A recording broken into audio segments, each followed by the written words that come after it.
Ladies and gentlemen, welcome back to London in the Gfinity Arena for the Hearthstone Summer Masters 1. What a tournament we're having so far. We're into game number 3 here. It is the winner's match of Group A. So the winner of this match is in the money. They're in the playoffs tomorrow. Everything is to play for. Joining me here in the Analyst Desk, of course, is Lothar. But joining us now is Raven on the end there. Thank you for joining us, Raven. Yeah, no problem. Lothar, such good games we've seen so far, but this is the first winner's match we've seen so far. So the person who wins this, as I say, they're in the money. Yeah, well, I think they're not playing for the money, you know? This is a major, a premier tournament. We're all in this for the esports money. That's what it's about. Oh, sorry, Dan. I might have been wrong then. But in my opinion, they are just looking, they should be looking to the championship title and not the money itself. Because it's the same in poker. If you play in poker and you think about the money, you will lose because you're playing like, you know, against yourself, because you think about the money more than instead of the game, and this is the mindset you have to get to like be the best. Absolutely. So what we're going to have now is Tom60229 versus DontStopMe. We haven't seen DontStopMe so far. We have seen Tom60229, but I'm led to believe that these players, and these are not players who know each other really at all or play together, but they've brought the exact same lineup. Really? Yeah, I think they've brought the same lineup. So we saw from Tom in the first game, he brought Malygos, Lock, Patron Warrior, and Druid, which is just the combo style, the normal style we always see. And I was just speaking to DontStopMe actually about his general thoughts on the match and how confident he is. He's telling me about his lineup, which I'm pretty sure is the same. So we might see some mirror matches going on. But he was also saying how nervous he was as well. So I think that might, as we said earlier, it's a huge opportunity for these guys. And I agree with Lothar actually. The money's a great bonus. But I think the opportunity to just break that, this could be the breakout tournament. And if one of these guys, that say the lesser known players, takes the win, then it's huge. They blow up across the scene. So, but I do know DontStopMe is quite nervous, and I imagine due to something I said while I was casting Tom, is that due to his experience in playing in quite a lot of tournaments, that he's probably much more relaxed. But he seemed quite nervous as well in the first games, Tom. We definitely didn't think that he was on top form. He looked a little bit rattled. He looked really bad when it comes to nerves. Like he was playing so I don't know, afraid. I don't. Maybe that's the correct word. We'll see how it goes now with this match. Well, we can see that from the class screen here. We have the versus screen up for you, and you can see both of the players are bringing the exact same classes. Switch the Warlock and the Warrior around in order there, just to throw you off. But that's the exact same classes. And I say, if he's playing the Malygos deck and he's probably playing Patron, that's the exact same lineup. How crazy is that? Still can have some crucial differences. Like if the Patron plays Harrison Johns, does the Malygos Warlock play Siphon Soul? Does the Druid play Harrison Johns too? Or let's say maybe Ancient of War instead of Ragnaros or instead of Scenarios? There are some crucial differences that can make the matchup way different. Alex, where do you stand on the tech cards in Patron? Because it's a deck which is so combo reliant. There's so many different pieces you need of the combo. Where do you stand on putting in something like an Ooze or Harrison against Patron?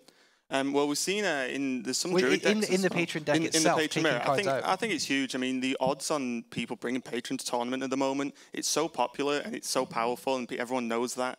To tech against it just puts you one step ahead in the mirror match. And if you can get Harrison when they've set up, say, a Death Spite, it's huge. You get card draw, which is what the deck wants anyway. You put a reasonably large threat on the board, and you lock down their sort of perfect Death Spite turn. So I think I'll be surprised if we don't see Harrison in these decks, to be honest. Yep. Although I don't think we saw it from Tom.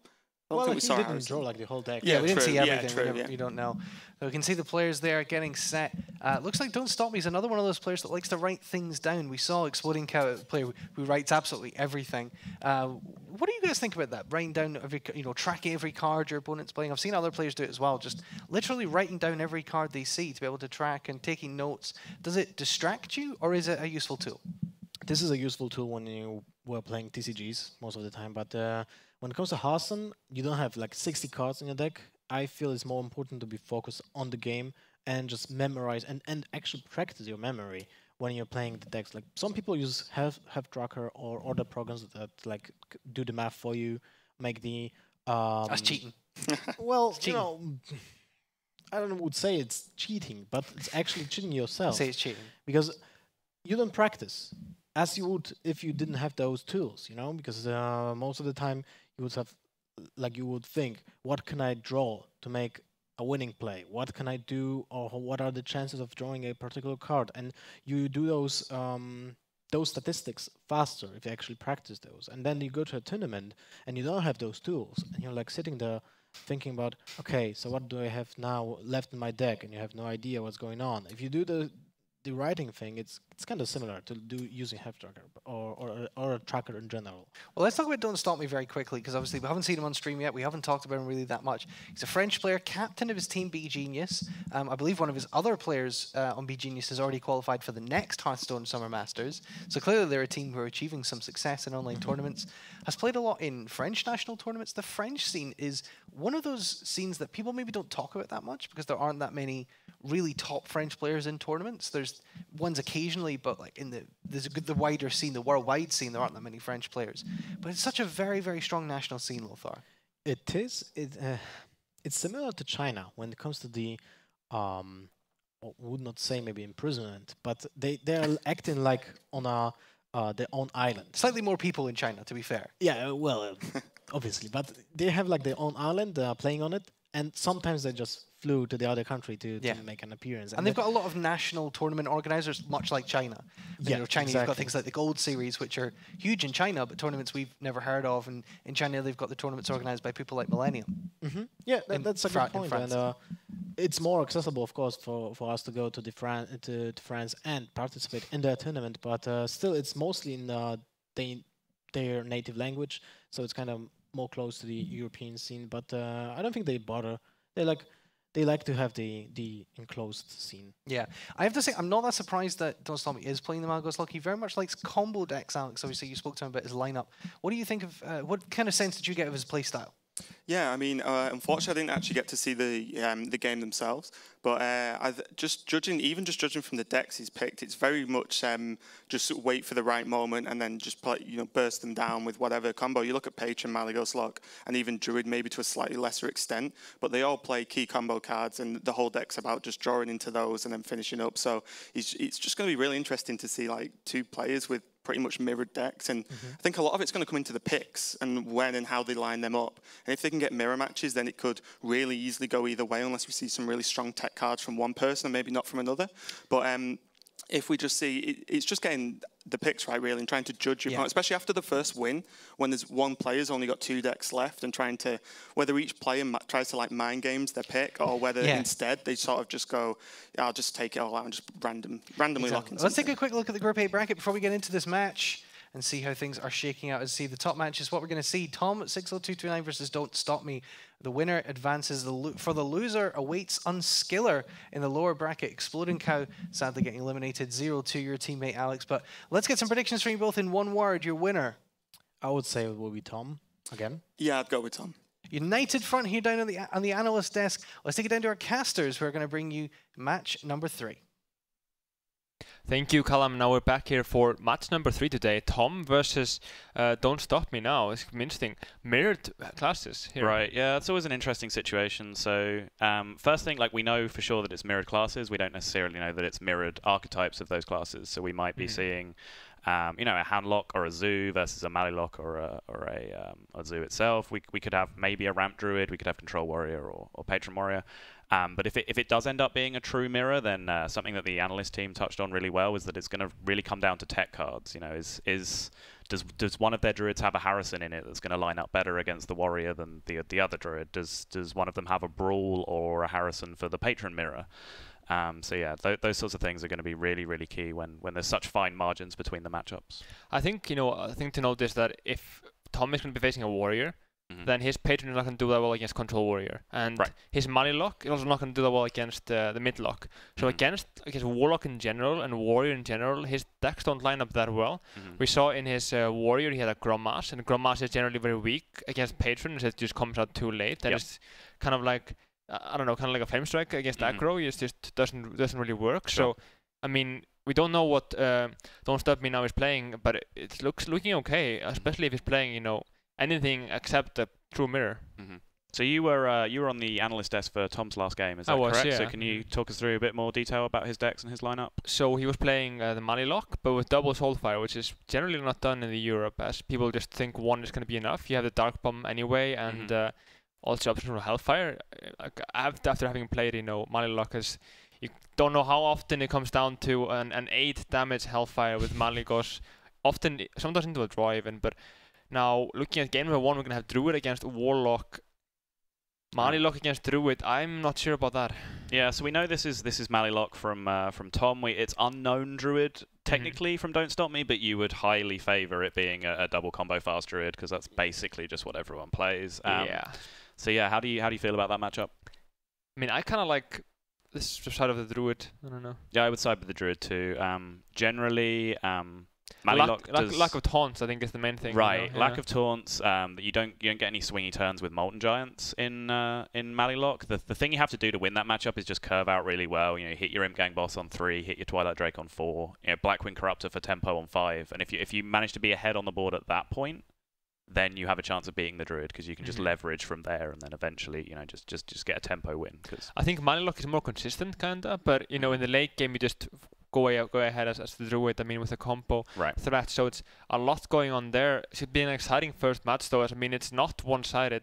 It's gonna be close, yeah, but maybe slightly favoring the Druid here from DontStopMe. And I mean, like Tom looked a bit nervous, I think, in the first few games, but it kind of grew into the series and ended up taking it against Cow. Yeah. But I mean, we know that DontStopMe is going to be very nervous into going to this one on stage. He played the other one on the Challenger stage, so it should be exciting to see how he goes on. But I think DontStopMe could take this one. I think he has a chance. Yeah, I'm going to throw my hands up. I was listening to the analyst there and learning about DontStopMe as much as everyone else. You know, he's a really unknown player to me. That's one of the really nice things about this tournament format where we have no invites, that, you know, some of these players like DontStopMe and some of the lesser known names can really come out and start to make an impact for themselves, and that's just really fantastic for the scene in general. I think we got quite lucky in terms of the qualified players, because we have you know, players among them like Cow, for example, like Hawkeye, like Delethor, which could have been possible invites even. I mean, with Hawkeye doing so well at DreamHack Summer as well. But we're going to game number 1 now. Yeah. Definitely, yeah, Maligos, which we knew, but a horrible hand and no coin from Tom. So, instant to see. DontStopMe seems to have already mulliganed before we went into this. So, he seems in a hurry, I guess. Kind of a sign of him being nervous, but Tom looking cool as ever. Yeah, Tom looking very calm. Very, very crucial to this matchup, as with any Druid matchup, is the Druid's opening hand. So, we wait with bated breath to see whether the Druid has hit those important ramp cards, the Innovates and the Wild Growths, in their opening hand. Looks like we just have a few minor spectate issues here, no big deal. And we will just await.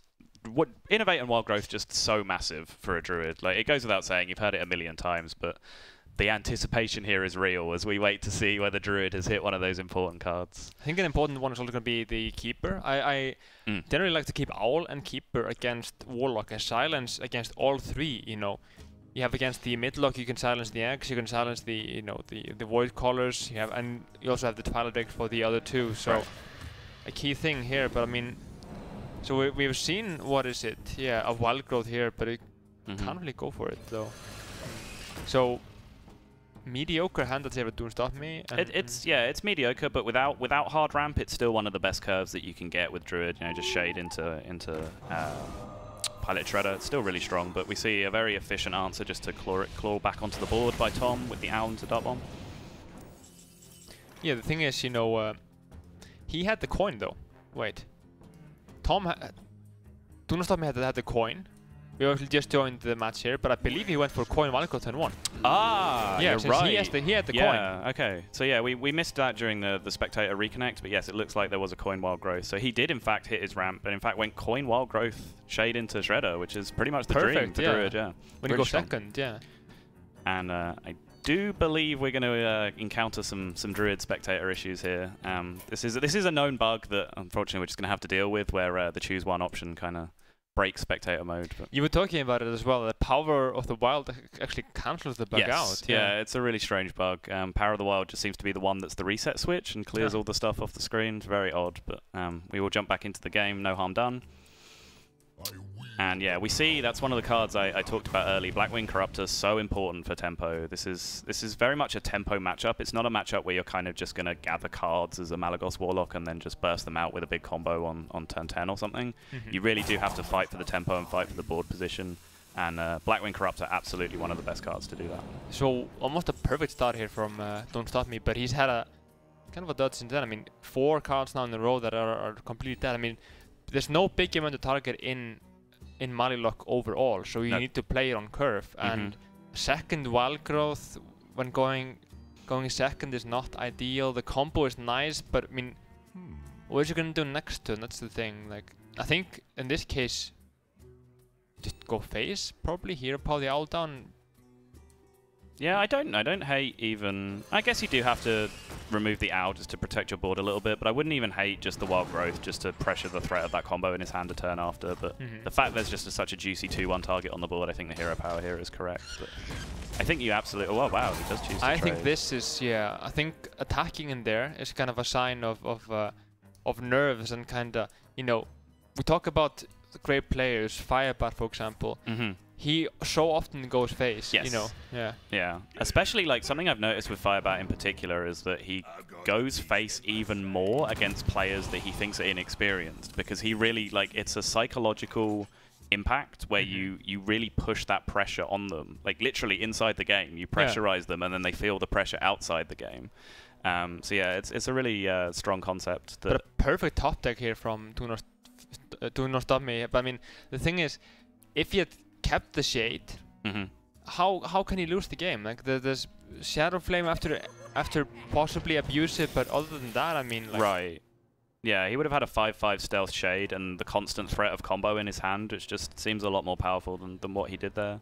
But as you say, top decking the Dr. Boom, after you've just seen the big game hunter getting used is nothing to be sniffed at and puts him back in a really strong position on the board.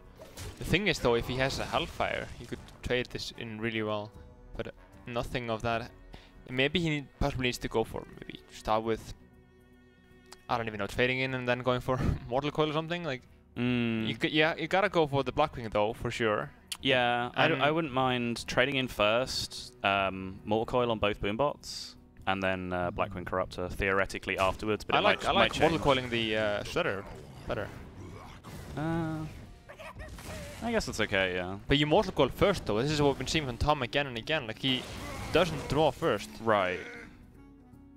Kind of strange. And he's and now, like, what is he doing with that second Mortal Coil? Because now he has to kill a boombot with it. Really strange ordering. And also gives him an extra, like, extra damage and the punish. Wow. Okay. He kind of deserved that though. He did. Yeah. I mean, that is Hearthstone justice. Once in a while, it does happen. And now I want to see a big amount of play on curve from DontStopMe. Yeah, absolutely. Lower Theb, slam down the BJH. Well played, sir, honestly. Yeah, such a huge threat of combo now. He has to deal with this board entirely, basically, without using spells, or, put up a big enough taunt wall that combo cannot break through, and I just do not think that's possible at this point. Yeah, he kind of deserves a high five for that one, man. Yeah. I mean, like, well done. So, Defender of Arcus is coming down, but that's just not going to be enough. Nope, this is definitely lethal. Don't even way over lethal, yeah.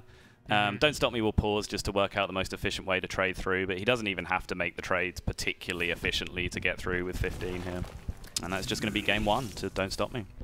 And I mean, like, other than minor hiccups with the shade, possibly just playing, defensively around possible Shadow Flame, he played this pretty perfectly, and he's looking stronger than Tom, I have to say. Oh, he really is, yeah. Really strong game one from DontStopMe, and very impressive first showing for him on the big stage.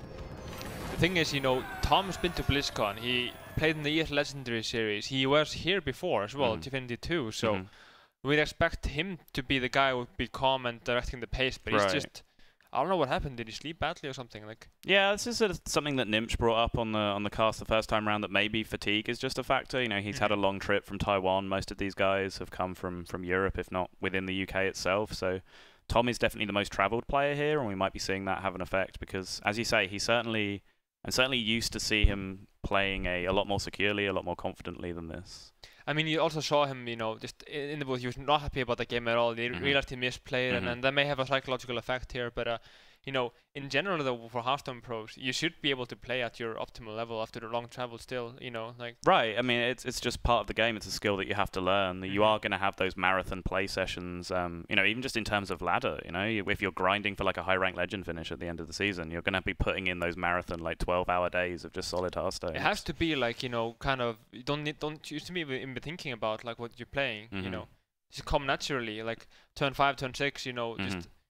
You know how you're going to play the thing before you start playing it even. Right. So, like, kind of the preparation is everything, and just playing the deck is kind of a technicality, you know, like in terms of that. But we saw him not do so well. Now, looking at the lineups, I mean, Druid out of the way, Druid should be one of the weaker classes, I would have had to think. I mean, in this mirror match here in Conquest.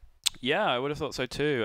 Don't Stop Me getting his Druid out of the way is a really big plus for him. We still do have a little bit of a mystery in terms of what his Warlock and Warrior are. Whereas we have more information about Tom's decks, but if you were Tom here, would you stick with the Mally Lock, or would you be looking to change? Because the Mally Lock potentially has a very good matchup if the Warlock is a hand lock, but a less good match if the Warrior is a Patron Warrior, for example. So yeah, so I kind of wouldn't mind him just sticking with it, but looks like he's opted for Druid here, and we're gonna have Druid queued up against the Warlock. I think an idea from that is, you know, from starting with the Druid is you don't know what type of warrior it is, you don't know what type of warlock it is, but you'll mulligan similarly. I guess in either case, you know, you'll keep the ramp. You'll always keep the Keeper, you'll always keep Innovates, yeah, against any type of warlock. Yeah, I think that's a good point.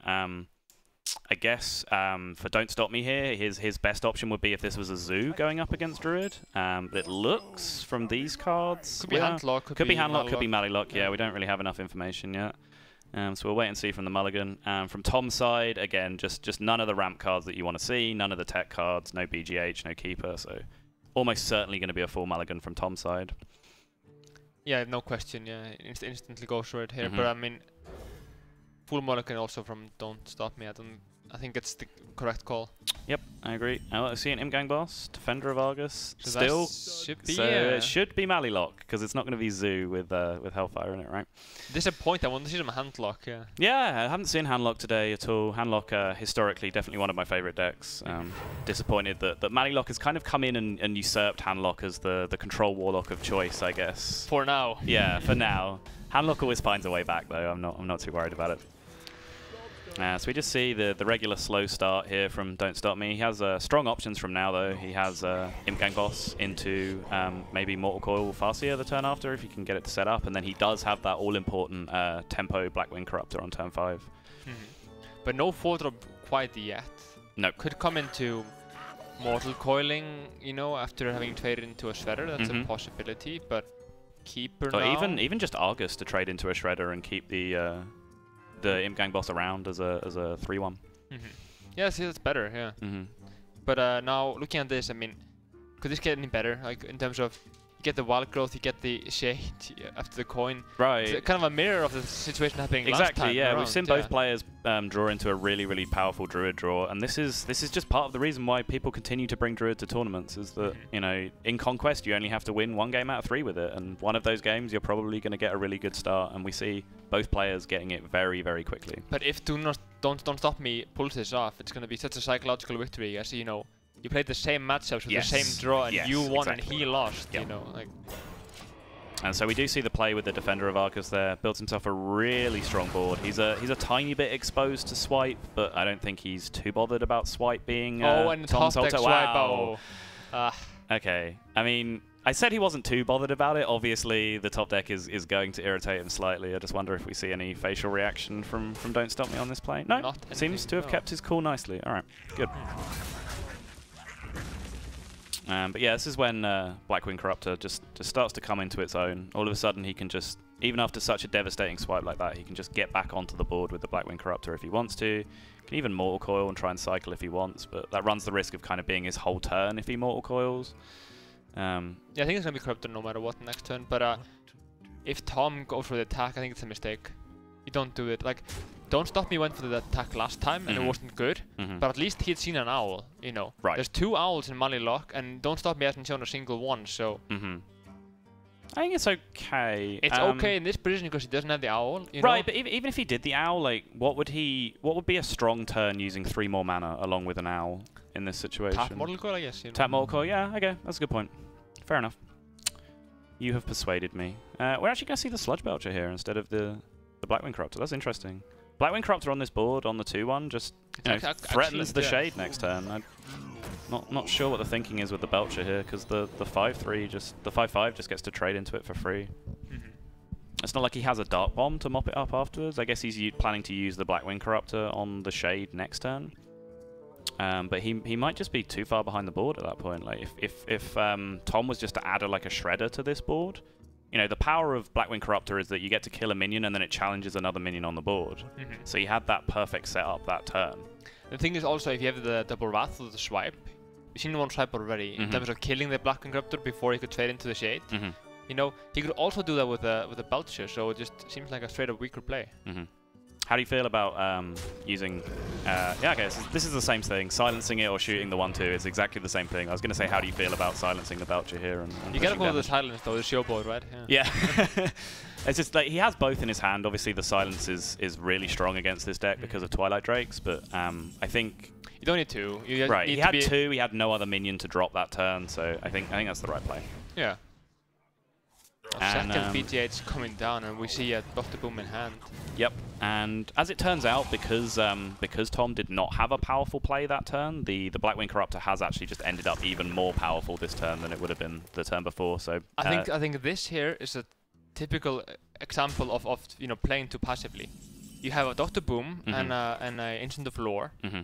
What are you gonna gain from getting more cards? Like you, right. It's kind of the idea between going for Death Spite or like No Mission Inventor. Like if you have, you know, nothing in your hand, you may go for No Mission Inventor. But if you have a follow-up for the next turn, you know, there's no reason to go for the passive approach. Right, because yeah, I mean, what is he drawing cards for in this situation? Because the card in his hand that he really wants to get onto the board at this point is Dr. Boom, and he already had that card. So like you either play, you know, Dr. Boom into Lore or Lore into Dr. Boom, and you know. You play Lore and Dr. Boom, you give him another turn to draw a Big Game Hunter. He already has two, but still, you know, it could be. You give him another chance to draw his third Big Game Hunter. Yeah. Also, I mean, yeah, it's just straight up worse. So Emperor hits Malagos and one Soulfire here. Looks like a pretty powerful play. He can play it and still be significantly ahead on the board. Interested in the greedy trade here. It looked like he queued up the greedy trade. He did indeed. How do you feel about that? Not sure. So this guarantees his Emperor does not live for a start. But making the trade the other way, his opponent's just drawn a bunch of cards. I think I like trading into the Lore because it forces you to use a Wrath, which you may not want to use, you know. Right. As it turns out, I believe the Thorazon was top deck that turn, right? I don't remember there being an Emperor in the hand. So yeah, as it turns out, the board clear comes out with the perfect 6-drop to go along with it. It is hitting a Dr. Boom. It is hitting a Savage Roar, so that is a pretty good Emperor on the side of Tom. And he doesn't really have a great answer to it. I think Malagos was forced there. Yeah, I was looking at just slamming the Malagos as well. I was like, how does Druid deal with the 4/12? Yeah.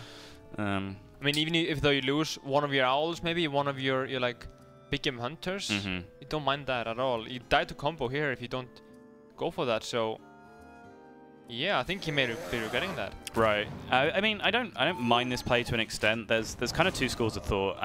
If he starts playing around the combo now, you basically commit yourself to playing around combo for every turn for the rest of the game, and you kind of have to do really silly, inefficient things, which end up with you just being behind on the board all the time because you're playing against the threat of combo. Yeah, you can only do that when you're like really far ahead, and he isn't really far ahead right now. So, right. So I don't mind the decision to just say, okay, I'm going to win this game by him not having combo this turn, and I'm going to make the strongest play this turn. I think that's a risk that is a decent risk to take in a lot of situations. And the thing is also, you have to consider how strong is my hand in terms of losing one card. It's not that strong at all. As you have double Owl, you don't need double Owl. Right. You have double Big Game Hunter, you know. I mean, like the Owl he used right now, the 2/1 is going to do almost nothing, you know. And that could have been the card that discarded from the Soulfire. Okay.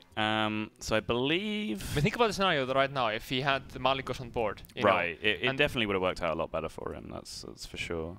I think the play here. I think you have to sack your Owl into the Emperor first, and then Mortal Coil a Boombot to try and draw Shadow Flame. Then you get full board clear with the BGH.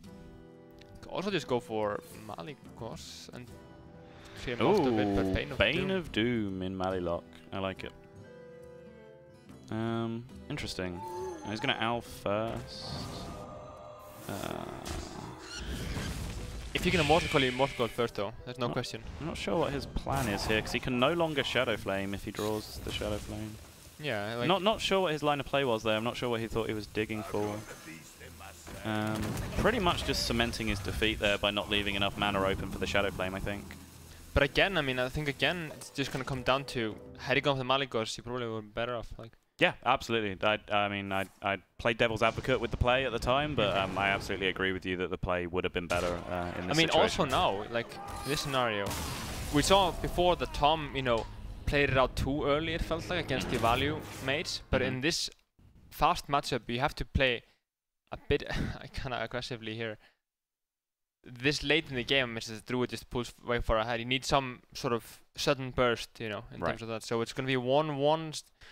Same matchups here in game 1 and 2, yeah. So we have seen a genuine mirror so far, nothing to split the two of them. We've seen both of them playing the same deck of the ones that we've seen. We've seen the same matchup happen, and we've seen the same result. So we're still waiting for the first thing in this matchup to really come along and break the tie at this point. Gotta go for a Patron mirror next. That's gonna happen. Yeah, please no Patron.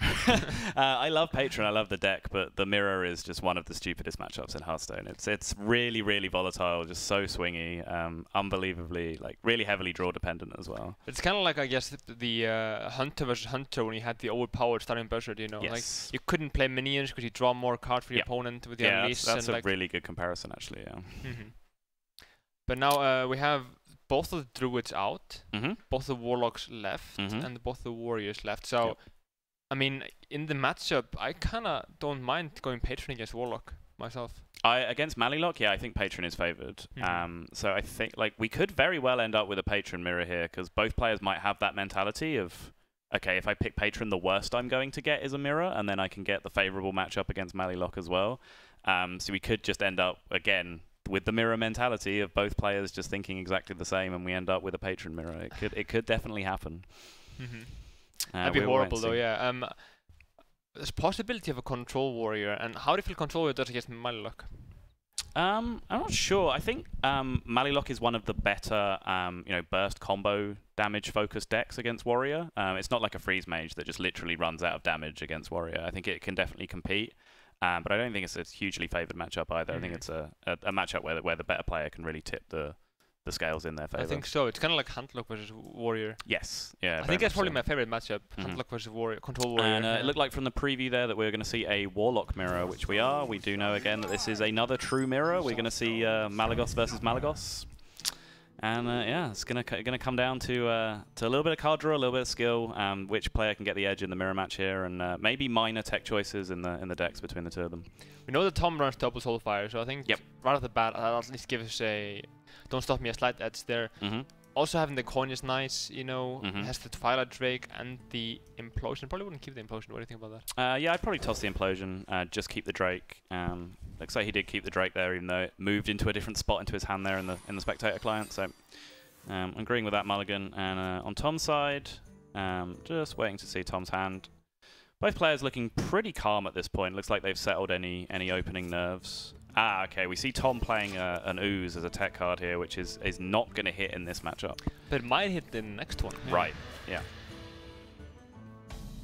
So both players, nothing to do too early. Neither of them hitting their Imp Gang boss so far.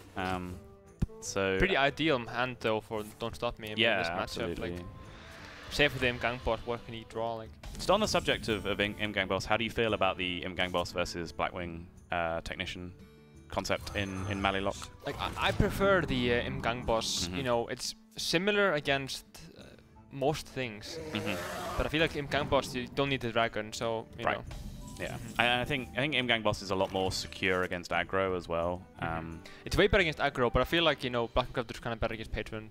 Yeah, it's an important one, but you don't win by Imp Gang boss versus Black and Craft. Black and Technician there, I think it's more about the Hellfire and the Shadow Flame. But now no Owl. So just go for the reverse here. Right, this could be the first like really big breakpoint in the match, because we see Tom get an unanswered Twilight Drake on the board, and Don't Stop Me's Twilight Drake is going to get dealt with in the most efficient way possible. This is the absolute dream for like any Hamlock mirror, Malygos mirror. Just if you're playing a control Warlock deck with Twilight Drakes in it, Owl Mortal Coil is just a nightmare. Like, you hate seeing that happen. No, it doesn't tap though in a second Blackwing. Yeah, interesting. He chooses to play the Ooze for tempo there instead of. I don't like this Mortal Coil at all. Right, because what's the rest of his turn now? Coin I mean, still, you want to use the coin for Emperor or something. There's no reason. Okay. I mean, he drew Implosion, which kind of gives him a turn that turn, but you know, there's no way that he Mortal Coiled betting on drawing Implosion that turn. He must have had something else in mind. I mean, you also have the Archdrake. You could finish off a Slime. You could go for 2 health Twilight Drake or something. You know, like. Also, you have 2 Black Corruptors, so your dragons are gonna be pretty pinned right now. Sure. So if you're Tom here, it looks like he's going to tap. And it's probably just going to be an Imp Gang boss this turn. He picks up the Coil, which is a really nice draw, just both to fill out his curve and just to dig deeper through the deck for, you know, the Emperor and the combo pieces. Which, you know, the mirror matchup is very much a matchup where Malygos combo comes into play. It's a fairly grindy matchup most of the time. Yeah, this will take a while for sure. We're looking at least 20 turns from each player. Yeah, both players, you know, because it's a mirror match, they both kind of have the efficient answers to each other's stuff, and then they both have double heal bot to sort of consistently stay out of range of the Malygos combo.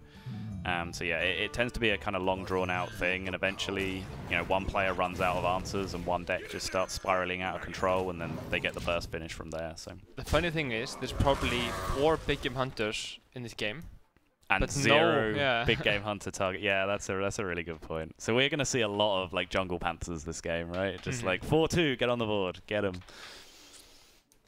That's actually a good point because like getting a big game hunter down on the board in a situation where you can get value out of it might actually be a really important point in the mirror. Where like a point where it doesn't just get caught in a Hellfire or a Shadow Flame, for example, where it actually is able Dark to Bomb, for example. Yeah, right, where it can pull a Dark Bomb out from your opponent, or it can trade into a full health Blackwing Corruptor, for example, something like that.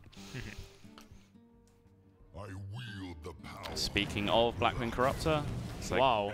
Okay. Whoa. That was a big bet. He loses Drake, which is not a big deal. He had no reason to do it. He could just trade into the Blackwing Corruptor there, and you know, like there was no reason. Interesting play, to say the least. I guess he really just wanted to cement his board position there and just almost demands a Shadow Flame at this point to catch up on the board. But Drake Dark Bomb is just fine here for Don't Stop Me. So he throws away a Acid Drake and a Soulfire for a 2-1 and a 2-4. What's gonna do it? Like, is he gonna do 2 damage over and over and sort of build up to something? I mean, I like the risk that turn of him discarding the second Soulfire as well, and then he just has such limited burst in his deck at that point. Like, and only about the minions, and as soon as Shadow Flame comes down, you just lose. So I don't know about this. Like, Tom is making mistake after mistake with his money luck. I'm not sure about the thought process here of Don't Stop Me. It looks like a pretty obvious Dark Bomb to me. I'm not sure what else he was considering there. Like Owl on the Imp Gang boss doesn't feel great. I mean, if you're playing only one Soulfire, you may need to be a little bit more conservative with your Dark Bombs in terms of the combo. But that's true. If you have 2 in hand, you can go for 1. It's fine. But I don't think you're just letting that 5-4 sit around on the board, right? Yeah. I mean, if we look at the scenario, if the 2-1 had been alive, you're totally fine. Yep. Yeah, I agree with you completely. It's a very bizarre Soulfire for me last time. So we'll see what Tom is going to go for here. He has several options in hand. Blackwing Corruptor, Azure Drake, Imp Gang Boss, various combinations of all these cards. Even Implosion here is not terrible, looks like he's really favouring getting these 5-4s on the board right now. They are just extremely strong tempo. He's kind of cementing himself as the aggressor in this matchup. And by throwing away a Soulfire, he's almost committed to this style of play where he needs to have the board to win the game. So yeah, it's no big surprise for him to make the play there that kind of gives him the most powerful board state at the end of the turn. Now we have a Hellfire and kind of an awkward turn here. I mean, you want to be using the Soulfire when your hand is weak compared to what you have left. Okay, I mean, there is no way he's using a Soulfire now. Like, he could just completely lose the game if he discards that. I don't mind just killing the 1-1 with the Blackwing. Like, yeah, that looks okay to me. I don't mind Sludge Belcher either, because it kind of sets up like a more likely perfect Hellfire next turn, because he definitely doesn't want to be like Hellfiring and then having to Dark Bomb the last 1 health off that Blackwing Corruptor. But it looks like he's going to go with your play here. I think they're both absolutely fine. Yep. Oh, no. This is scary.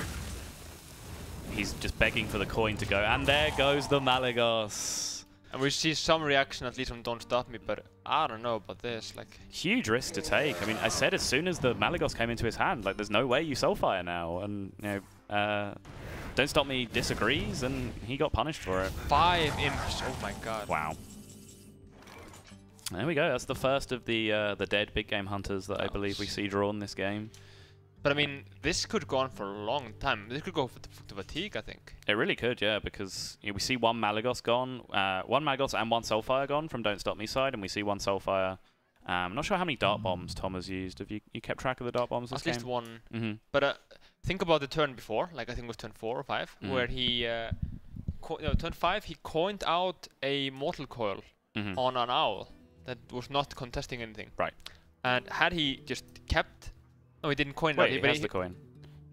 Well, was not asking no moment. Okay, so... Oh, no, he Mortal Coiled first, right? Mortal and Coiled then he first, drew yeah, into yeah. the implosion. Oh, That's the yeah. play you're talking about, yeah. He saved the Blackwing, yeah. So he had he kept the Mortal Coil now, I mean, it's so much better to go for Hellfire and tap. Yep. But I think he has to tap first, that's for sure. Yeah, he could hit Shadow Flame here, which makes the BGH a pretty good draw if he can chain it into the Shadow Flame. But Hellfire Belcher looks like the play here. I don't know about that. Wait, it looked like he coined there? Okay, no. It looked like he was picked up the coin. I was very interested as to what was going on there. It's kind of like they're both playing Mali Lock against Sue. Right, yeah, they're just fighting for board clears and board dominance, and the thing is, the one that certainly keeps on tapping, drops the Emperor, just wins. Yes. As you can clear, you know. Yeah, and I'm not sure, like... It's kind of like control versus control warrior when you have one player going aggressive. Generally, the player that goes aggressive loses in that scenario. Yeah. Because you just have more, have an easier time getting all your removal out, you know. So, but here they're both going aggressive. So it's really weird. It's weird to me here, the decision. He's basically valued a Dark Bomb in his hand over a Sludge Belcher in his hand. He sacrificed the Sludge Belcher to the Drake instead of Dark Bombing it. And once the Malagos is gone, surely a Sludge Belcher is more valuable than a Dark Bomb. Way more valuable, yeah. So that's a really strange decision to me, because it might be now that he just has to Dart Bomb that Drake anyway, and he's just kind of lost an extra Sludge Belcher. I think he'd owl the Sludge Belcher and run the 1-2 in though first. Right, yeah, that's a good plan. Don't mind that now. There's one Twilight Drake left, but Tom doesn't have the biggest hand, so it's... No, Twilight Drake not a huge impact on this board right now. And at this point, like, DontStopMe has kind of tapped himself into the life total where he does kind of have to be wary of Malagos. Even without the discount, Malagos Soulfire on its own now starts to become a real threat of killing him. I like Twilight Drake, Big Game Hunter, Coin Owl. And then trade into the Drake? Yeah. Yep, I like that. Let's do it. Archer Drake, okay. The thing is now, it'll be harder to play the Twilight Drake next turn. I mean, yeah. He is slowly shrinking his Drake. He's strong on the board. I mean, the longer the game goes as well, the more likely DontStopMe. What's he thinking about now? There's no way he's like gonna pick up value here by hitting a 1-1. Like that's absurd. Yeah. Okay. Again, like he seems to just want to toy with that coin every turn towards the end of his turn. And there is the Malagos. That is so 9. I believe that's 14, 17 exactly. Wow. Beautiful. Perfect draw there for Tom. Yeah, I don't know about this game. It was a crazy game, yeah. Definitely not the way I have seen high-level Malagos mirrors being played before. Yeah, not the way I play Malagos at least. Yeah. No, same. Yeah. Yeah, really interesting back-and-forth match where they're both just kind of fighting for ball position. Neither of them really seemed to put too much credence into their combo pieces. They weren't protecting their Soulfires. They weren't protecting their Malagoses. You know, we saw Malagos get discarded to Soulfire with a pretty reckless Soulfire in the end of it. Yeah, very, very unnecessary.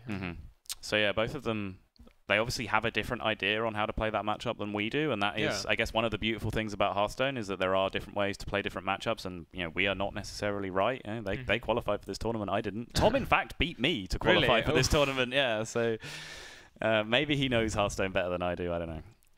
Gotta ask Yakut, yeah, it's the guy behind this deck. Right, yeah, he can get the definitive answer. His from way Yakut, is the right way, I guess, yeah. Sure. But yeah, we're just gonna go to a quick break now. 2-1 to Tom, so we'll be right back.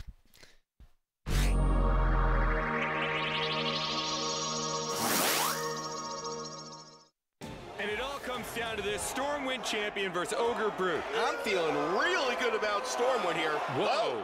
Am I seeing this right? Could be a scare tactic, Bob. Could be nerves. I don't think scare tactics work with ogres. You know from experience. Okay, well, let's not get into my personal life. Hold that thought. Looks like we have a substitution. It's Tankmaster Overspark. This guy's a very technical player. His game's about nuance, precision. Whoa, that's Hearthstone. Play it free on your phone or PC.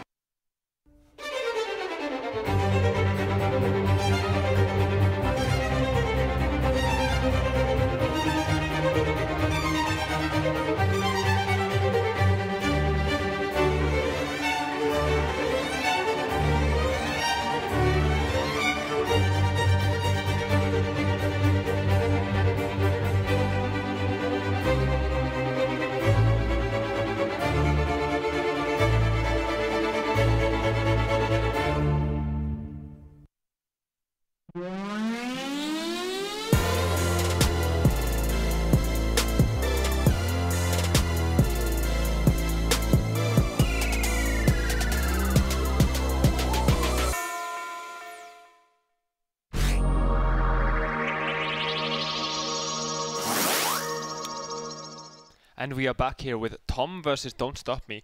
2-1 to Tom. Same classes, Conquest, even same decks possibly. Yep, we've seen a total mirror so far. We know from previous streamed games that Tom's remaining deck is now his Patron Warrior. And we have remaining for Don't Stop Me Warlock, which we have seen is Malilock, but still an unknown warrior at this point. I think in the situation he's in now, he'd probably at this point rather that warrior was a control warrior. Do you agree with that? I think so, yeah. Yeah. So it'll be interesting to see what the warrior is and whether he chooses to bring it out now or whether he chooses. At this point, it kind of doesn't really matter because he has to beat Patron Warrior with both of them. It's just kind of which way round, which deck does he want to gather information with? Also, which deck doesn't he want to show? I mean, possibly like he would go for the Warlock first in order to not show his next opponent what type of warrior it is. So sure, that makes sense. Have to see how they decide to tackle this, but we'll be going to the game soon here. In terms of the Malilock, though, we saw a ooze from Tom, but we didn't see one from Don't Stop Me here. Yeah, that is a really good point. And whichever warrior that is from Don't Stop Me, that ooze in Tom's deck is going to be really effective because there will be Fiery Warxes, there will be Deathbite. That never changes in any warrior archetype. Even if it's a random aggro warrior or something, those cards will still be in there. So the ooze is going to have an impact, no doubt. An important thing though is the Grommass as well from Tom in his warrior deck. That's probably not going to be that helpful against the Warlock, I think. No, generally the Malilock matchup is kind of won just through Frothing Berserker Burst. The way I like to play that matchup is that I wait a little bit with the Grim Patron generation, and I use it to activate Battle Rage as well. Yeah. So, if it gets Hellfired, if it gets Shadow Flame, they've all replaced yourself in your hand anyway. You don't use a Warsong Commander with it, you just generate the board, you draw cards, and then that pulls you into the eventual Warsong Double Frothing combo, and, even, they can even have, double Sludge Belcher on the board. You can probably plow through eventually with the Double Frothing. It's a few taunts in that case, So yes, there really is. Just play on the combo there and remain patient. So, yeah, I mean, but if we look at this, Tom is up though. It's got to put pressure on Don't Stop Me. It does, yeah. But again, if this is a control warrior, he might feel he's in a reasonable position. I think we've both agreed that Patron is slightly favoured against the Malilock, and he is going to have to win that matchup regardless. We know that. Yeah. But win one matchup that's probably about 40%. It's not a massively unfavoured matchup, I don't think, for the Malagos Lock. No, not at all. I mean, depends on the tech cards, but it's looking doable for Don't Stop Me. I mean, it's a mirror, only one game back and forth. Right. So he either has something like a 40% unfavoured matchup and a mirror, or he has something like a 40% unfavoured matchup and a favoured matchup if he's playing Control Warrior, especially if he's playing Harrison, Double Brawl, a really teched out version against Grim Patrons. But the third game is kind of the game to win here in Conquest, as it puts all the pressure on your opponent. You go up to 2 wins, only need 1 more, but it's kind of the worst game if you lose though. Especially if you go up 2-0, that's horrible when you lose to 3-2. And interesting, we are going to see Don't Stop Me is going to choose to just queue up the Warrior mirror. So the only thing I can take from this is that he probably feels like Warrior has a better matchup than his Malagos Lock deck. No guts, no glory. Yeah, he just wants to just go all in on this one. Doesn't care what this next opponent is going to be seeing in terms of I would not be at all surprised if this does turn out to be a Control Warrior at this point. Although we did hear Raven say, I think, that he was a fan of combo decks on the analysis desk, and yes, in fact, it looks like we have a Patron mirror, ladies and gentlemen. Yep. So I don't know about you, but I literally in this matchup I just like to mulligan for the turn 5 wombo combo. Anything that isn't Deathbite, Inner Rage, or Grim Patron goes back because honestly I feel it's the only thing that matters in the matchup. I think so. I think actually the Painter's play is fine, you know, but other than that, yeah. And we see 2 pieces of the combo plus the coin in the hand of Don't Stop Me. So if he pulls into an Inner Rage at any point, then Tom is going to be immediately put on the back foot unless he draws into a Harrison or an Ooze, which we have not seen in this deck so far. I mean, you can go turn 4 Deathbite, you know, turn 5 Harrison, and turn 6 coin, you know, or even just turn 5 turn coin. 5 yeah. Grim Patron, coin Whirlwind. Yeah, absolutely. For that reason, he may hold back on coining the Deathbite here, but I think it's probably just too good not to. Just to deny, you know, anytime you can kill an Acolyte with only 1 card drawn, you feel pretty good about it. If he leaves it on the board, things could spiral pretty quickly with that Cruel Taskmaster that you see in Tom's hand, and that's always the card that you fear when you leave an Acolyte alive. But then he can possibly execute it, you know, and go for turn, yeah. But I mean, if he I think coining the Deathbite here is fine, but you definitely commit to not attacking the turn afterwards with the Deathbite. I mean, but it does delay your combo 1 turn, though. I definitely do not like this. Yeah, play. I do not like this. This is so miserable against Cruel Taskmaster. Like, you just get absolutely crushed. And I would be amazed if that is not the play we see here from Tom. He's got to be thinking about, you know, is he going to go for the Armorsmith first? But don't think you do go for the Armorsmith here. There's a little merit to it because you kind of want to get those cards out of your hand in a sense. I guess, yeah, that's a good point. If you don't want to play them in the late game into a possible Warsong Patron combo or something. But at the same time, Armorsmith is also an out in this matchup. You know, when you generate the big board of patrons, the one way you can lose is to the double frothing burst combo. So if you then add an Armorsmith to your board of 6 patrons, sure, every whirlwind that they activate is buffing their patrons, but it's also giving you 7 armor every time. So it starts to be an insurance policy against the frothing burst. Yeah, things not looking good for Don't Stop Me now. I mean, he had the perfect hand, but it's just kind of. I mean, I do think you just go for the Armorsmith here and kill it. Hope to just. Yep, I think this is actually fine unless we see some more answers come into Tom's hand or perhaps a patron of his own. He's next turn we're just gonna see the Whirlwind play with the Grim Patron. We're gonna see 4 patrons that will clear the board. He can hit the 2/4, and he's gonna have a board of 4 patrons against nothing and be able to follow it up the turn after with Emperor Thaurissan. So looks like he's in really good shape at this point. If he goes for it though, he's gotta go for it. Yeah. Why wouldn't you, right? Yeah. Come on. Anyone who's played a Patron Mirror knows that this is how you win. That is true. Like, Inner Rage is probably the most important thing, though. Despite obviously crucial. The Inner Rage setup is much stronger because the distribution of patrons that you get is much more powerful. You get a 5/1, 2 3/3s, and a 3/2, which is a lot more powerful than this setup he's going to get here, where he has 2 3/3s, a 3/1, and a 3/2. Because you have the extra power on the board that can potentially just trade straight up into a Sludge Belcher. It's just a nicer distribution of patrons to have. But when we have the turn 6, possibly the Emperor, we have the Harvison also as a follow-up, but we can clear 3 of the patrons. Yep, double execute is one of the ways that you can actually climb back onto the board in this situation. The other one, well, it's not. You don't really climb back onto the board. I actually like not executing the second one here. You would leave it? Yeah, I think think about it. Had he gone for frothing and attacked in, he got on a 3/4. Still, it's not good. Yeah, it's true. I think it's fine. Yeah, he can definitely afford to tank the damage from that 3/1, and unless Don't Stop Me is playing Commanding Shout, which is a pretty rare card at this point, it's going to be hard for him to actually punish him for leaving that patron alive. It does activate Battle Rage, though, which is the thing that scares me, and why I would seriously consider sitting and executing it. But I guess this also... Ouch. He's going to get punished? I mean, he has to go for the Battle Rage, though. Yeah. As worth, we haven't talked about the fact that Don't Stop Me, in fact, is playing the Harrison Jones in his Warrior, so he is probably just favoured in this mirror, because we have not seen any weapon destruction tech from Tom in his build so far. He probably just put in the Grommash instead. And we haven't seen his full deck. He hasn't had one of those cards, one of those draws where he literally just powers through the whole deck with the card draw. But we've seen a good chunk of his deck, and we haven't seen any weapon destruction yet. Yeah, it's the 3rd game for Patron so far from Tom. What do you like? What do you think of the Battle Rage there as opposed to the Emperor Thaurissan? I like the Battle Rage. I think if you can hold on to the the Green Patron, he should go for it. But not sure I like the Whirlwind here though. Yeah, I think just Gnomish here. I think pulling Warsong Commander and Frothing Berserkers into your hand before you play Emperor Thaurissan is really, really important in the Warrior matchup.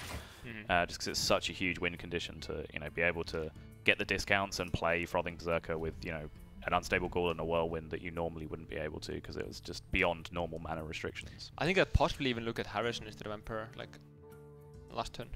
Interesting. I generally don't consider... It's always Despite, that's the number one priority. But in this case, though, he's like not killing the 3-1, So he's... It does protect his patron board a lot better. I think definitely against Control Warrior, I'm in favor of just using Harrison when you can and getting the value. But against Patron Warrior, Deathspite is so much better than Fiery War Axe in this deck. That, destroying that just seems really strong. This is a very interesting play. He's going to throw away a potential win condition of his own in form of the Frothing, just to force take the board. But this is a very, very interesting play. A very, very aggressive play. Couldn't he have just gone for the Whirlwind and just... We're just handing a board clear here back to Don't Stop Me. Has the Emperor to go with it. Very, very strange play from Tom again. He was tired.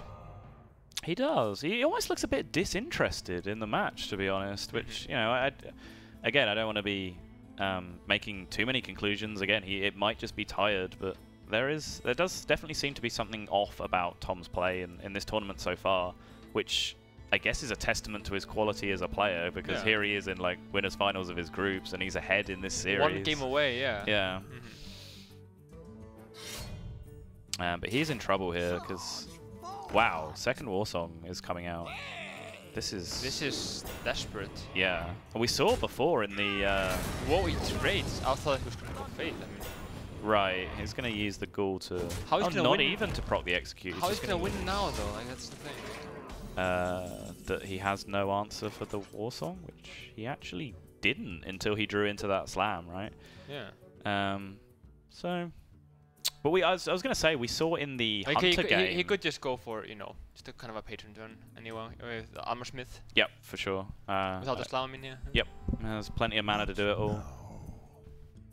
Patron, Warsong Patron, Armor Smith, Whirlwind, get the value into trading into the 2-2. Should be a really strong turn. It's just a matter of how he does it, because he'd have to Whirlwind first... in order to no, it doesn't really work, does it? Because you'd have to Whirlwind first to generate an extra patron, and then be able to get through the 3-3. But then your patron would already be a 3-2, so it can't trade into the. Well, you could trade the old one. But you're Whirlwinding. Yeah. Right. You trade the old one. 3-3. Yeah. Okay. Yeah. Yeah. All right. I'm being dumb.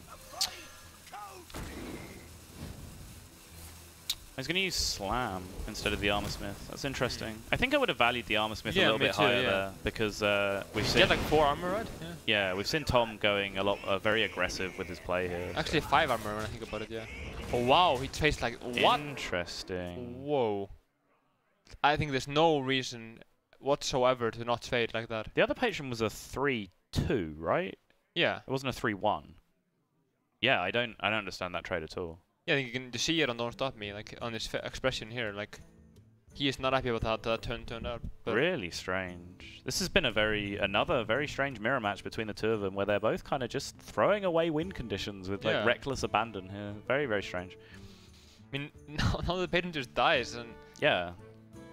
I mean, Tom has used both Warsong commanders at this point. Don't Stop Me, I believe, still has a second one in his deck. He also used the Whirlwind for the Frothing. Yeah, there's one left for Don't Stop Me, but I don't even know at this point. This is so confusing. I believe we haven't seen an Inner Rage used by Tom, so he might just be banking on the Grommash Inner Rage or Grommash Taskmaster to carry him in this matchup. Whoa. He should have gone Deathspite Phase, no question. Are you kidding me? Deathspite Phase here on 14. Yes. With a Grommash in hand. Why on earth wouldn't you go Deathspite Phase? Right, especially because you didn't see an Armor Smith from your opponent last turn with that Grim Patron turn, which, we felt like Armor Smith would have been better, so it's not difficult for a high-level player to think, okay, if he had Armor Smith, that was probably better that turn. So. I mean, how is he going to win from here, though? He's going to wait a whole turn and then equip the Deathspite and then attack with it? Like, he's throwing with the game in order to save, you know, a 3-1 weapon. Just for the people at home, like, we take these sort of things for granted, but like by equipping Deathbite and hitting face, he then sets up lethal the next turn with the Grommash from his hand and the second Deathbite swing to face. Because the second one activates the whirlwind and activates the enrage of the Grommash there. As it happens, that play would not have worked out for him anyway, but the point is, it is kind of the play to win the game, and you struggle to see how he's going to win the game without that happening. Because now we see the Armor Smith is just pulling him out of range of that second Deathbite. Second Deathbite plus Grommash is going to do 14, and he's now pulled himself up to 17. But technically there's a house in hand, but yeah, like... But yeah, we're not saying that play would have won him the game. It absolutely wouldn't. But still, like from the blind perspective of Tom, like not being able to see the situation and Don't Stop Me's hand, it just absolutely seems like overwriting the Fiery War Axe and going face with the Deathbite was the right play that turn. I mean, you can often get like rewarded for mistakes, you know. Often happens. You play the wrong thing and it turns out because your opponent didn't draw a standard hand, you know. Sure. So you gotta go for the most likely scenario to work out. Alright, so pretty much once this Grom is down, that is every win condition dealt with out of Tom's deck, so I'm very surprised that we haven't even seen a concede here. I guess no, it's Conquest, right? He doesn't even get information about the deck by staying in. He's actually just revealing more information about his own deck by continuing to play. Whoa. Yeah, I mean, it doesn't matter that. Yeah, I absolutely hit that with Deathbite. I think that's fine. Like, he's seen Double Warsong, he's seen most of the weapons, he's seen Grommash. There is literally no more damage in the deck. So yeah, I'm really surprised that Tom is still in this game because all he's doing is revealing cards to his opponent step by step. Like if he plays an Unstable Ghoul here, he's just told his opponent that I have a second Unstable Ghoul. And really, like, he's not going to learn anything because Don't Stop Me has won this game, and this is the last time we're going to see Don't Stop Me's Patron Warrior. From Tom's side, From Tom's perspective, of course. So I'm really just baffled as to why he's still playing this game right now. I mean, what does he have left? I mean, another Acolyte of Pain, another Battle Raids, another, what was it? Like? I guess he's hoping just to try and set up a... Does he still have... he has a Grim Patron left, right? I think he still has a Grim Patron left. So maybe he thinks his only win condition is just generating the big Patron board and hoping that can carry him for the damage. But even that seems catastrophically unlikely just because of the return kill Frothing Berserker is just so likely. Is Tom just tilting himself? I mean, you see him here, like, you know, really upset apparently. I mean, you just gotta be able to take losses. It just, you know, count your losses and move on. Like, I mean, you might as well play the Frothing Berserker, right? It's never gonna get any better than this. You're not gonna get to charge it this game. So it seems like just play. That is a Fiery War Axe equipped, so there is currently no answer on the board for it. It's probably the best position you're going to get for a Frothing Berserker, so you might as well play it. But yeah, he looks very distressed about something right now. He just ropes and ends his turn. Again, like, this looks like the situation where he's just passing turns to gather information about his opponent's deck as they continue to play cards. But that's just not relevant in this situation. And he's also really upset. That's the... Really, really interesting situation here. I'm just very, very curious as to how this is going to play out over not just the rest of this game, but over the Game 5 decider as well. Because Tom definitely looking a bit dejected here. And Don't Stop Me, you know, starting to sit up in his chair a little bit more. He's starting to feel it. Yeah, I mean, it gives him more confidence, stresses Tom out, reveals cards, it's just all good. I mean, yeah, Don't Stop Me actually looks calm and collected here. I like this. I believe he's seen both executes as well, so that that Frothing Berserker hidden behind the Unstable Ghoul, there really is not too much of an answer for it.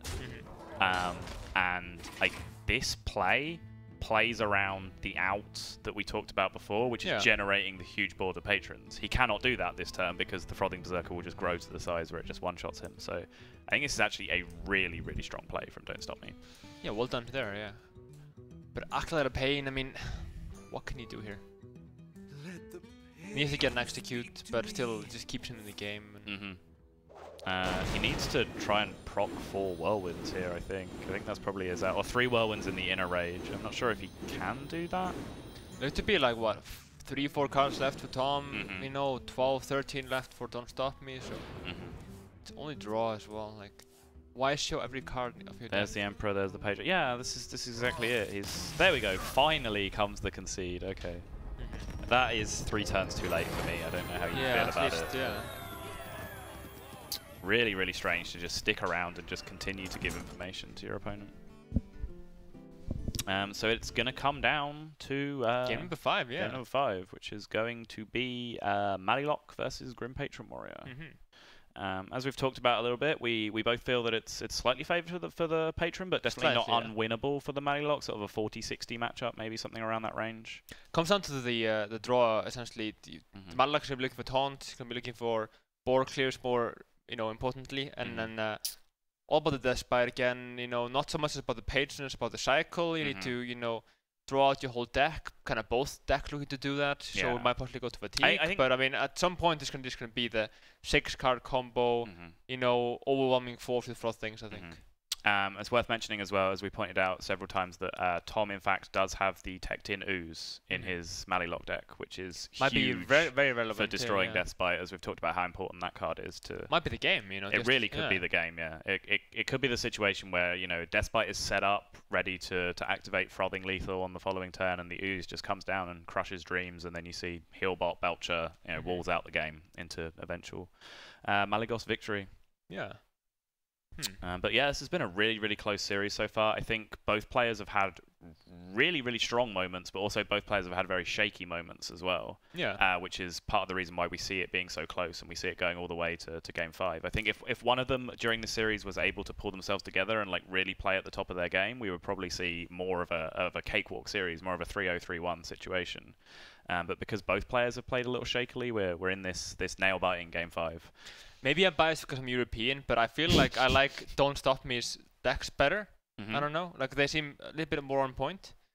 As we kind of, you know, we saw the Grommas was kind of out of place. The second Soulfire and the Malilock kind of out of place, you know. So, and I also feel like it's making less mistakes, possibly. Yeah, if I had to pick a player, I would say that DontStopMe has been slightly more But consistent. maybe it's also us being biased because of the European style versus the Taiwanese style. Right. Yeah, the Asian server and the Asian scene in general does have very different ideas about tech choices and stuff.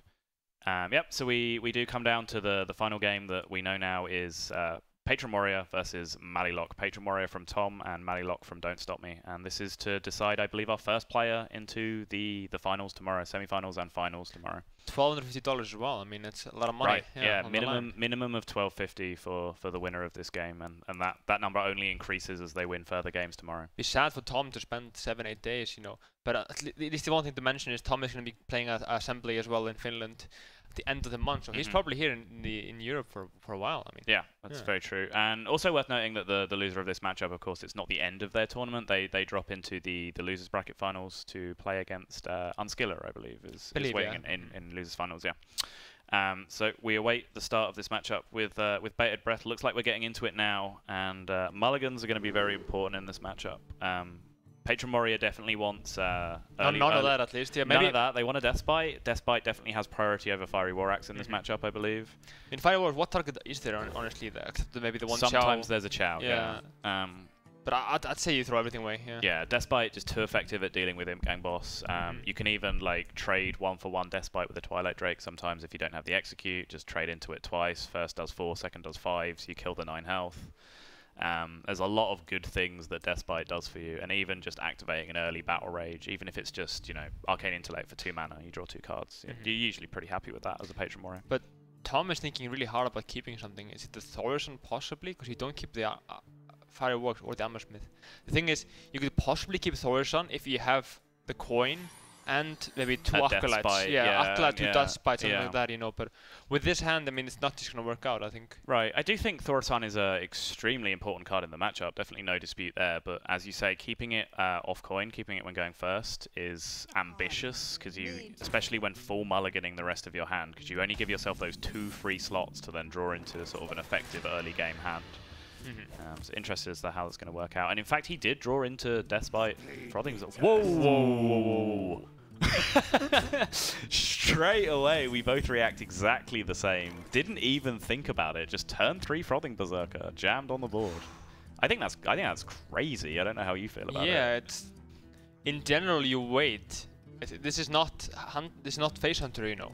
Like you play this way against Face Hunter, because you'll die on turn 7 if you don't. Well, we've seen this before from Tom as well, kind of undervaluing the win conditions in his deck. We saw him throw away both Warsong Commanders kind of loosely in the Patron Mirror in his game against Exploding Cow. He played turn 3 Warsong Commander, you know, into a Hunter that could have Eaglehorn Bow, could have Quick Shot, could have numerous things.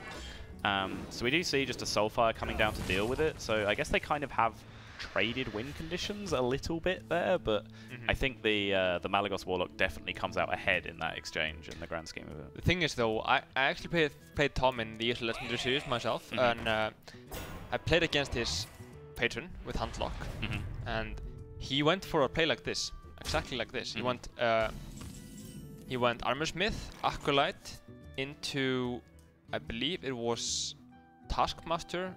And then he whirlwinded and got a Battle Rage. He filled up his hand. Right. And then it went for Coin Emperor into, I believe it was Frothing Double Whirlwind that just killed me. And I didn't get anything until turn 4, you know? So I couldn't stop the Battle Rage beforehand.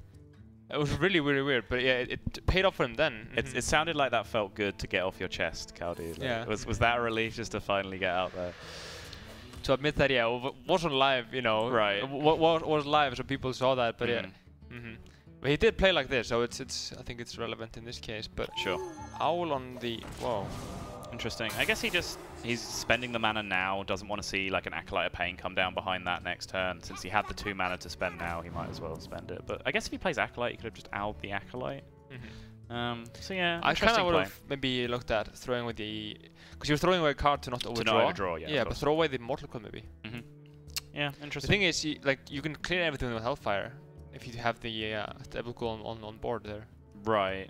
Interesting. Like, yeah. So this. But you don't want to be clearing away, you know, Hellfire anyway. You want to have the patron. Yes. You know, but it's an interesting choice of trade there from Tom, because like this trade opens up the Mortal Coil directly, but if he traded with the Armorsmith, then he's vulnerable to Hellfire Mortal Coil for a full board clear.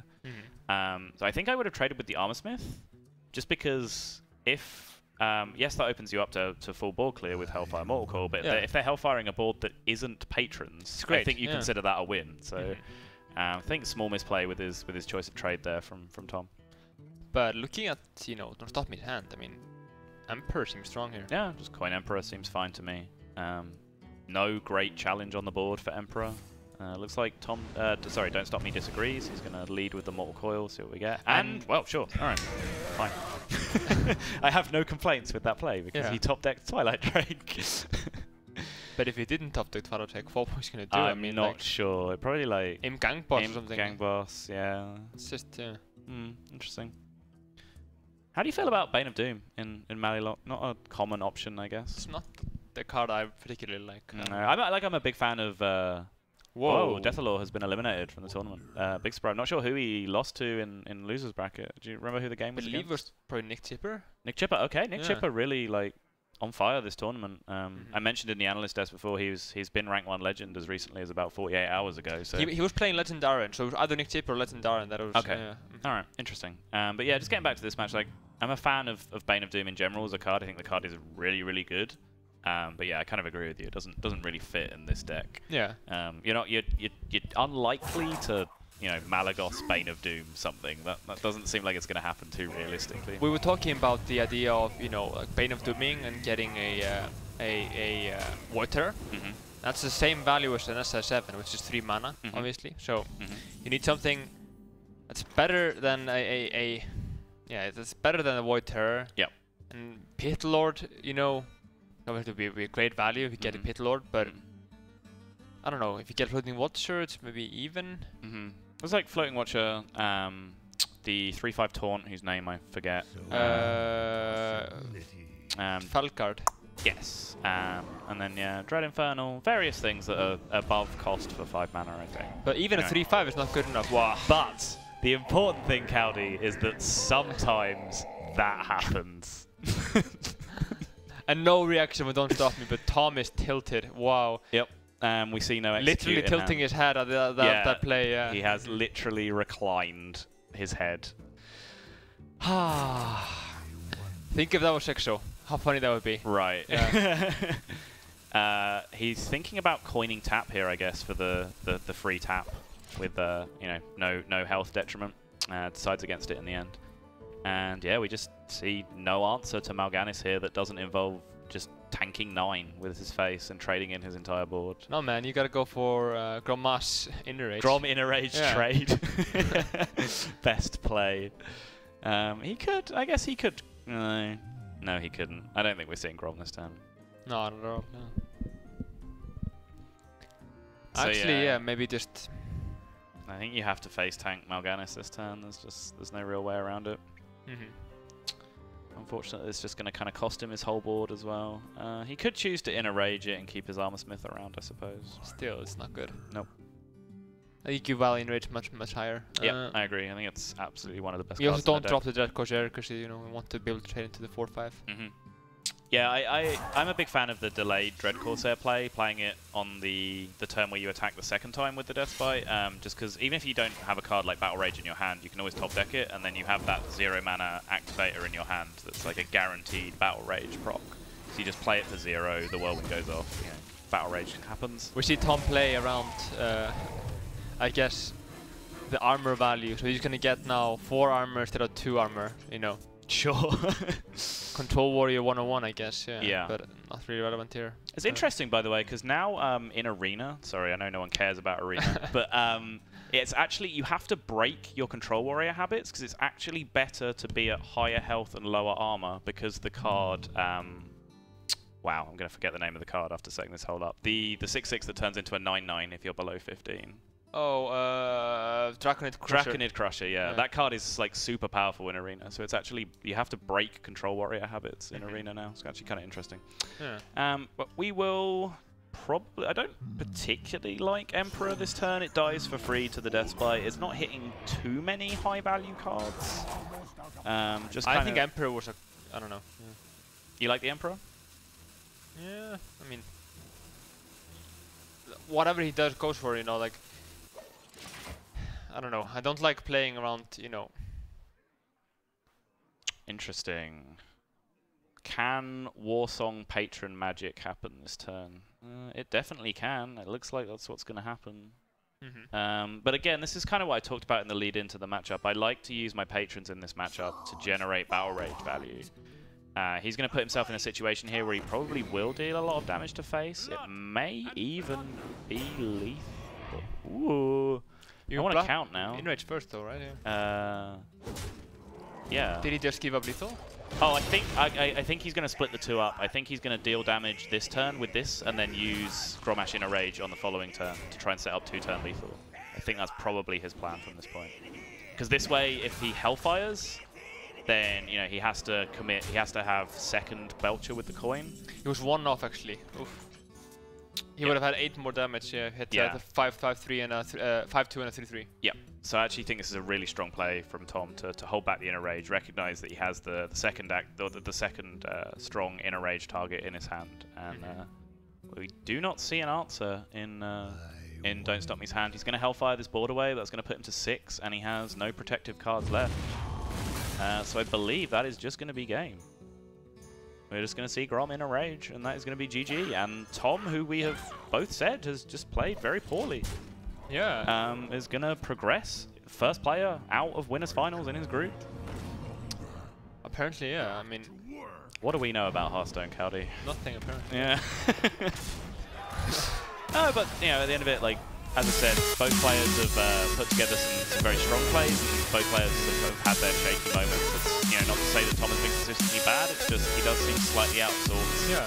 But, nonetheless, congratulations to him. He's held it together enough to win a very close 4th series against Don't Stop Me, and he is going to be the first player making it through to the semi-finals tomorrow.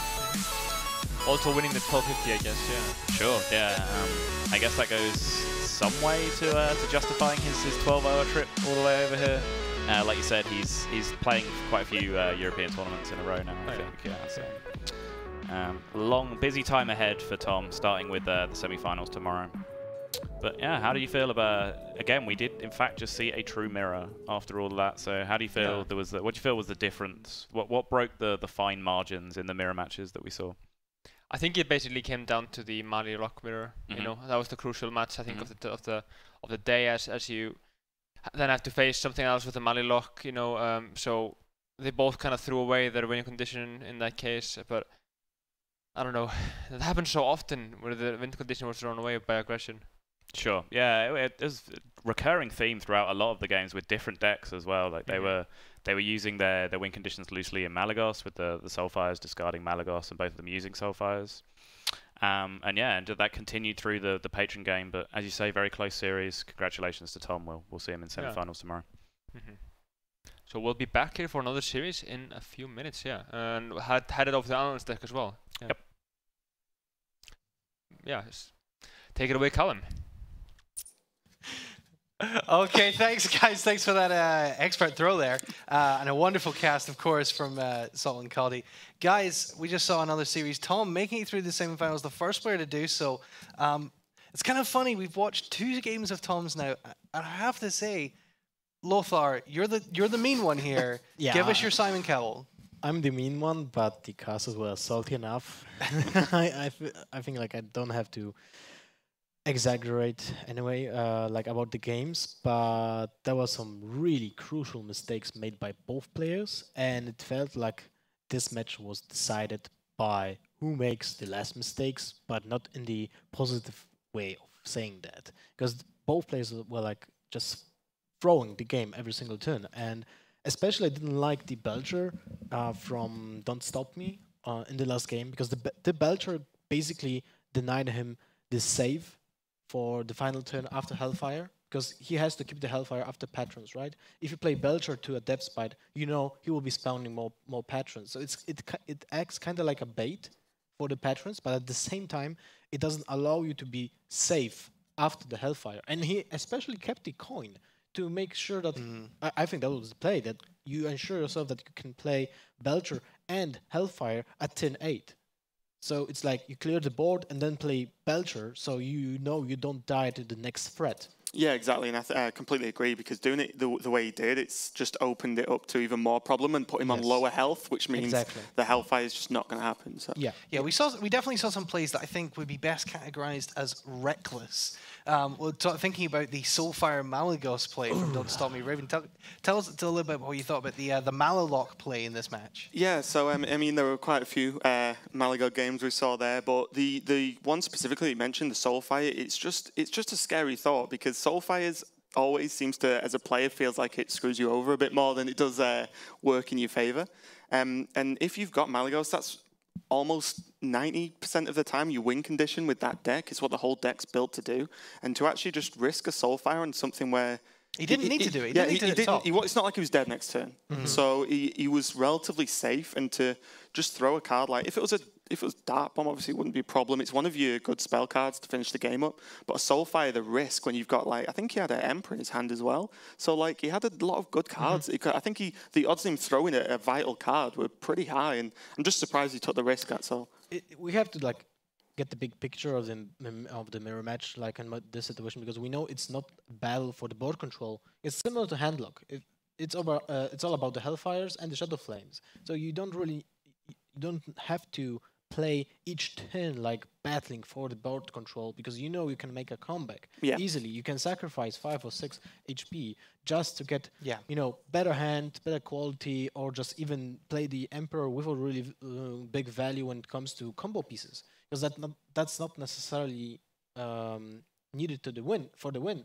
But you rather just play and bait your opponent to play more minions than you. Yeah, where we saw we were discussing it during the game, where the battle for board control was happening, where I think it was DontStopMe that was using the Abusive Sergeant to buff a minion to trade with a Drake, and it's like what we were saying was that both the Malagos decks don't have real big game hunter targets. So you save the abusive to just get value from the big games, because you normally run 2, and to have 2 in your hand sort of dead. I mean, they're okay for Shadow Flames as well. That can be okay.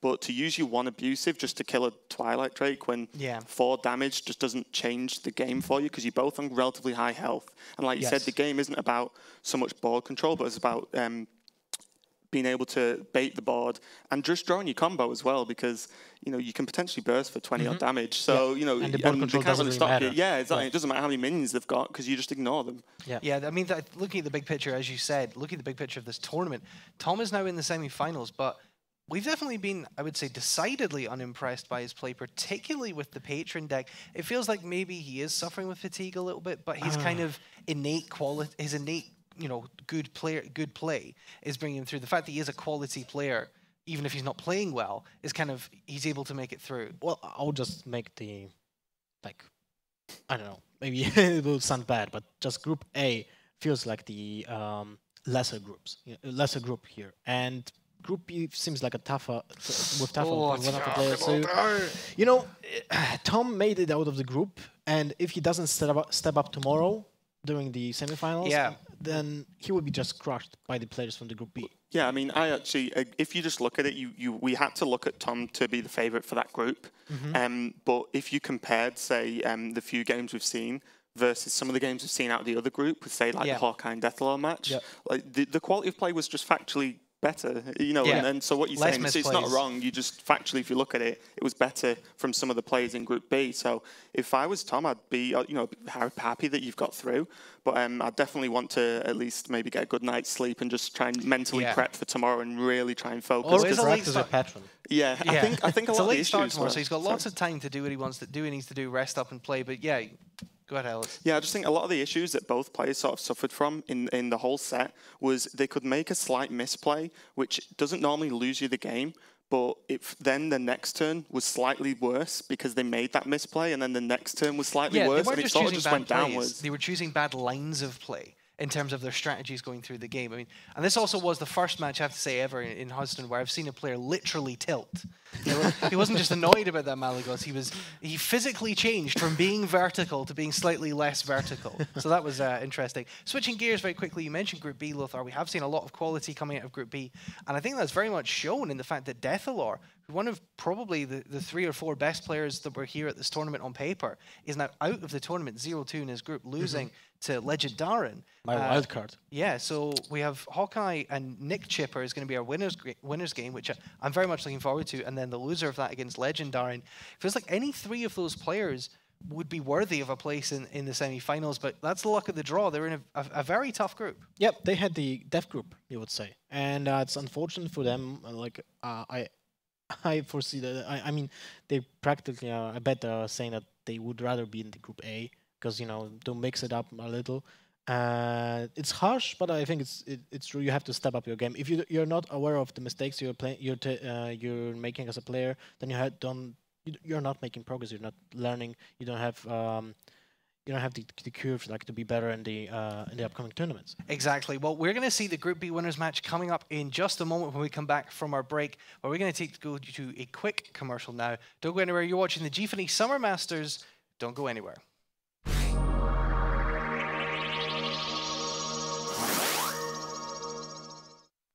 One damage away from victory, they bring in Matter Bomber to seal the deal. Now this guy really loves dynamite, Jim. But it doesn't look like it loves him, Bob. He's blown up his own team. 5 for 5, though.